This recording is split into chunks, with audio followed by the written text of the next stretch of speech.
I might, man, the way I'm feeling right now, I'm saying we might be beefing. It looks like Funny Mike and Jalia are having more problems than you can think of. Now, a lot of things been coming out as far as him getting a message from her ending his live stream, which is rumored. But Jalia did come out and say, I'm so tired of faking it. I'm not okay. I haven't been okay for a minute. I'm in the darkest place I've been in my whole entire life. I just want out. This sucks the life out of me, and it feels almost impossible to shake. Please keep the negative comments away and telling me what I already know I need to do. I'm laying off social media for a minute. Kind words would be so much appreciated. So we don't know if this is about Funny Mike. It's allegedly about Funny Mike, or if this is about the whole streaming life, him doing whatever he was doing in the past and he's doing it again. What y'all think? Let me know in the comments down below.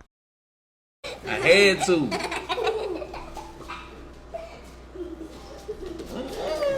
Hey, come here. Stop all that playing, man. Go walk her back with mommy. Go ahead. She wanna go walk with her. Yeah, that's a big brother. That's a big brother. Bye-bye. Bye-bye, mama. Bye-bye. So the Lit family mama have dropped another video of her daughters outside her house trying to break they little sister Desi out the house, and I'm thinking this is the reason that they was actually arrested. Other sister explained the exact reason why they was arrested and what they was doing outside the house. Not to mention they got a whole bolo out for a teen runaway for Desi in Douglasville, Georgia, for this situation. So the sister pretty much explained what happened outside there, and Desi says she good. She had to get up out that situation. Y'all tell me how y'all feel about it in the comments down below. Yes, y'all can see in this video, this is me and Zaria throwing stuff at Desi's window to get her attention. Now let me explain. So y'all remember this, and y'all remember these messages, or well, Desi was typing on the YouTube trying to reach out to us. But mind y'all, while all that was going on, we were already going to be on the way to Atlanta to go get the rest of Jazzy's stuff. While we were on the way to Georgia, Desi reached out to us and told us everything that was happening, that she was being abused for trying to run away. So by the time we get there, Jazzy ran in the house to try to go get her stuff. And me and Zari, we can't just run in the house. We can't just run in the house because we don't live there. Jazzy had consent to go in the house to go get her stuff. We didn't because we don't live there. So we want to see Desi, so we're throwing stuff out her window to get her attention. And being the sisters we are, we're not just going to accept that our sister is being abused. So that's when I see my dad.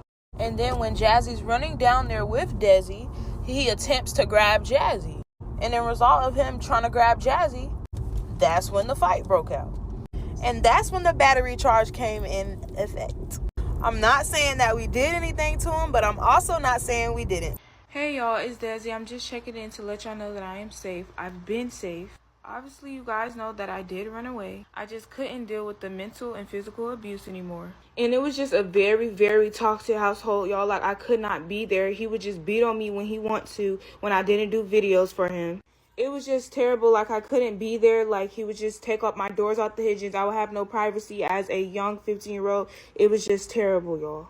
But I would never want to go back there. Like, I would really rather be homeless than go back to that terrible household. Like, I had bruises, scratches all over my face. My lip was busted. My face was thrown to the ground. I would not want to go back there. I would rather be homeless than go back to that household. I do have a caseworker that is working with me to put me in a better place. My sisters are going to keep you guys updated. Thank you to all my fans for the love and support. Everybody just keep praying for me and my sisters. And we do have a GoFundMe if you guys want to help. It's in me and my sister's bio. And again, thank you for all the love and support. I'm out.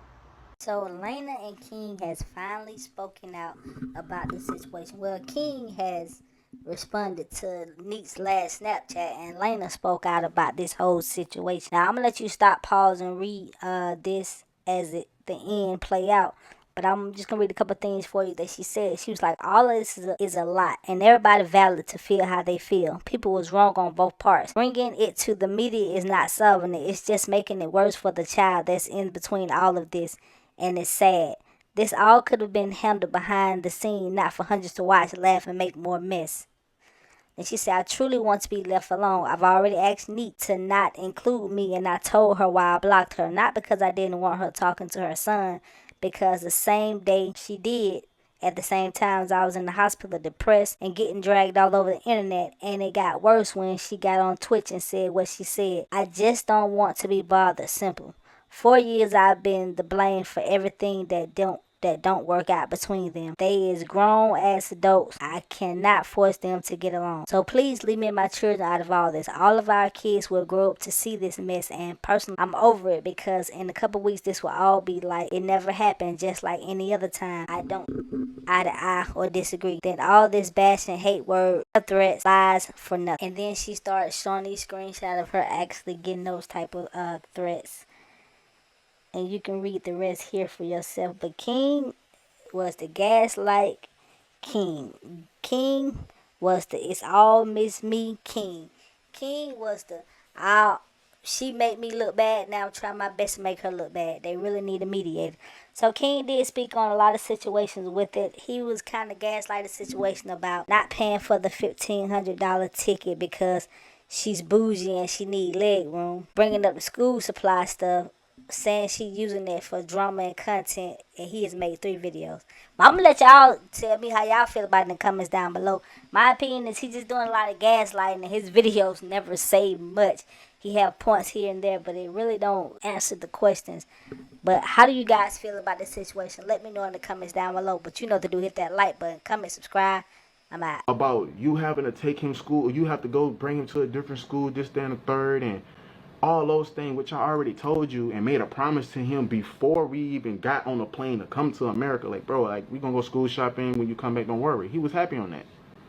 Then I told you, and then the text message, you obviously say you don't give a fuck about school shopping, but then you post a video with my son happy to show you what we got for school in your video. But then telling me that I'm using my son for content, but you ain't been with him for a whole 24 hours and got the camera on him.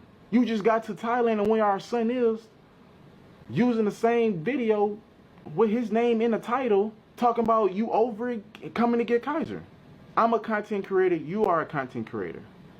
How is that even fair or like equal? Like, how can you say that and you do the same? You're doing the same. You're on 2 channels saying with him. As soon as you got back home, you got a series going on now. But it's a problem when I do it.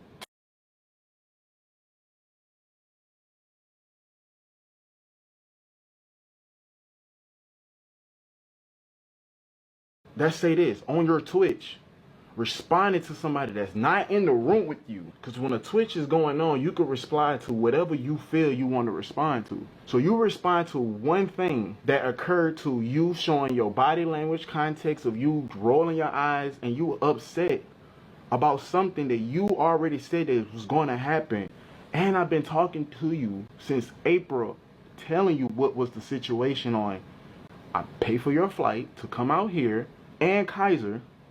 All you got to do is pay for your flight back. You didn't want that option, which was cheaper than $3,000. I have never paid a flight ticket $5K, $3K to come to Thailand. It do not cost that much for somebody to fly to Thailand on a one-way. I'm sorry that I don't care for extra leg space. Extra leg space. I don't care for that. Because we going to get to all of us on this plane going to get to the same destination. It doesn't matter. 5K, 3K to come to Thailand. It do not cost that much for somebody to fly to Thailand on a one-way. I'm sorry that I don't care for extra leg space. Extra leg space. I don't care for that. Because we going to get to all of us on this plane going to get to the same destination. It doesn't matter. So $1,500 that you didn't communicate with my pockets for a Kaiser ticket, that's a you thing. When I showed you after the fact that there was a cheaper flight that was $544, I could have sat on side of you in the same seat for $544. But you want us to pay for extra leg space for $1,500. That's a you thing, because you being bougie, because you want extra, because you got it like that to do that. Okay? Now for